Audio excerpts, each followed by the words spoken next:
सो अब हमारे पास next question है, इसमें अगेन हमें एरर या आउटपुट पता करना है। इस क्वेश्चन में हमारे पास दो वेरिएबल्स हैं, I इक्वल्स टू 1 है एंड J इक्वल्स टू 9 है, और दोनों ही किस टाइप के हैं, इंटीजर टाइप के वेरिएबल्स हैं। अब यहाँ पर अगेन हमारे पास इफ कंडीशन है जिसके अंदर हम यहाँ पर चेक कर रहे हैं वैल्यूज।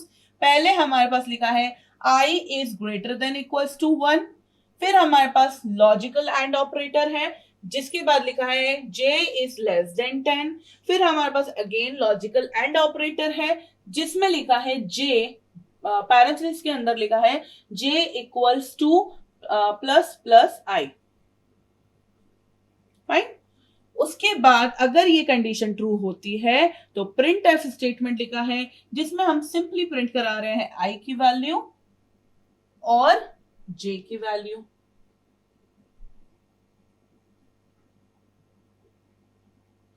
INJ, यहां पर हम न्यू लाइन भी यूज कर रहे हैं। फाइन। सो इतना ही हमारा क्वेश्चन है। हमें सबसे पहले इफ कंडीशन सॉल्व करनी है। अगर इफ कंडीशन ट्रू हो जाती है, इफ के अंदर की जो कंडीशन है, तो ये प्रिंटफ स्टेटमेंट I और J की वैल्यू जो हमें मिली हुई है वो प्रिंट करा देगा।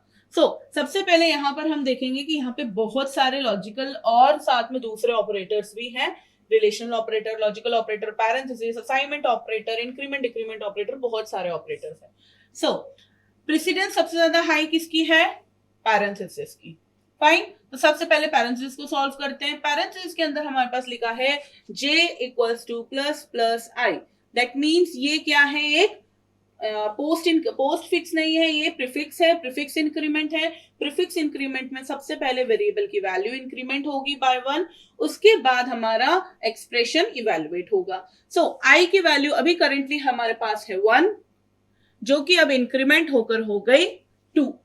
J की करंट वैल्यू है हमारे पास 9, क्योंकि यहां पर लिखा था J equals two plus plus I, तो जो भी I की इंक्रीमेंटेड वैल्यू होगी वो असाइन कर रहे हैं हम किसमें, J के अंदर।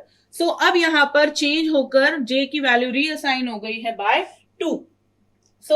इसका आंसर आ गया हमारे पास I 2 आ गया, इसका कंप्लीट आंसर आ गया 2। फाइन। अब यहां पर सारे ही एंड ऑपरेटर लगे हैं और रिलेशनल ऑपरेटर्स लगे हैं। अब हम क्या असोसिएटिविटी का ध्यान देंगे। असोसिएटिविटी के अनुसार हमें चलना है left to right.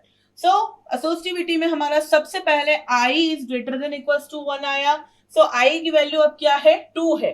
2 is greater then 1, तो कंडीशन यहाँ पे अगेन क्या हो गई, ट्रू।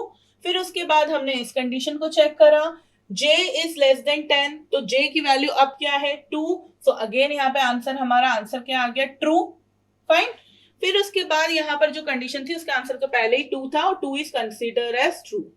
सभी आंसर्स ट्रू हो गए, सभी एंड ऑपरेटर्स के आंसर्स ट्रू हो गए। इस वजह से हमारा कंप्लीट जो आंसर होगा इनका ट्रू हो जाएगा। अब हम ये प्रिंटफ स्टेटमेंट रन कर सकते हैं।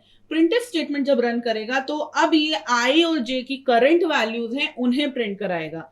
जो हमने इनिशियल वैल्यूज दी थी वो प्रिंट नहीं कराएगा, जो भी वैल्यूज में चेंजेस आए हैं उन्हें प्रिंट कराएगा। चेंजेस ये आए हैं कि I की वैल्यू हो गई है 2, J की वैल्यू हो गई है 2। कंसोल पे आंसर किस तरीके से प्रिंट हो जाएगा, I equals to 2, J equals to